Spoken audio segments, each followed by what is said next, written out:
What is President Obama's plan to fight ISIS? Well, we learned this morning that he's going to deliver a speech on Wednesday to outline it.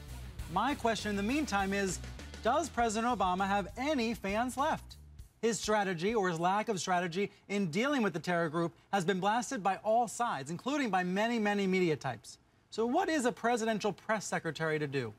Earlier, I asked two people who have been there, done that. Ari Fleischer, who was President George W. Bush's first press secretary, and Bill Burden, who was a deputy press secretary for President Obama until 2011.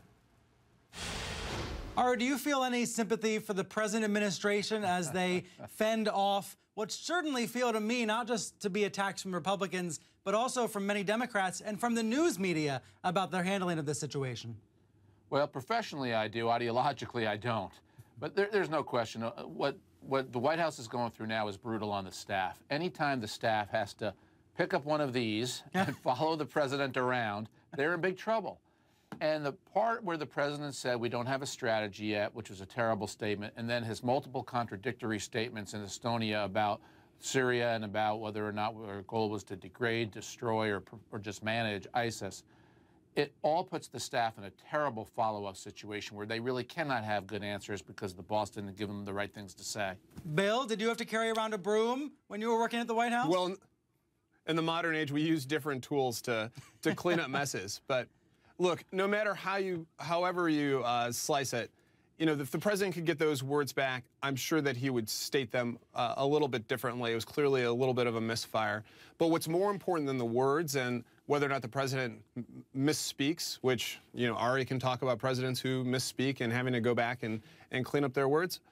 You know, what's important is the policy. And what the president is doing is focusing on a long-term, sustainable effort to really destroy these monsters and make sure that we go out and we get the people who are committing these atrocities. The president has a long track record of getting the bad guys, and I think that there's no doubt that the American people believe that in this case, that's going to happen again. There's some doubt for sure. I mean, the Washington Post editorial page said Mr. Obama should stop attempting to minimize the threats in the Middle East. Ari, do you feel that he's been trying to minimize the threats? Yeah, I think President Obama doesn't want to be George W. Bush, and he is so reluctant to get America involved in anything militarily in Iraq, in Syria. And so he's trying to find a line where he just doesn't have to use America's military power other than for the smallest of surgical strikes, and that won't work against ISIS. It's also why so many Democrats are now revolting against the president. Elizabeth Warren has now come out and said we need to destroy ISIS. But the problem with what Bill just said, but it's so easy to say. It's so easy to say we need to destroy ISIS. It's so much harder to do it. No, it's not. It's what presidents do. It's called leadership. When a president says we need to destroy them, he needs to then back it up. And President Obama said we will destroy them, just as he set a red line for Syria and didn't act upon it. Words matter. That's why being a spokesman, that's why being the president is so important. They rally coalitions, they rally leaders around the world, they send signals to friend and foe alike. And when the president's words are contradictory, it does have a terrible impact on policy. Do you feel, as I do, that the press that not all the press, that some media outlets are pushing the president to attack, to escalate this war? The press has a tendency to push the White House and the president to act faster than they might. And you see it in the questions that get asked in the briefing room. You see it in the conversations that happen on the talk shows. But one of the defining characteristics of this president is that he does not let his policies get dictated by those sorts of things. And Ari, I think that probably frustrates you. Well, no, I think you have a good point there, Brian. The press is always interested in the next biggest story. And they do try to push in the direction of controversy and bigger news for them to cover. There is a bit of self-interest in what the press asks and what they seek. But no White House needs to listen to that, and none should. And I don't think President Obama is going to make a military decision based on what the press wants or doesn't want. I just think if we see on the front page of the newspapers for days and days and weeks, and on cable news banners for days and days and weeks and months about how big of a threat ISIS is, it has an effect of compelling action.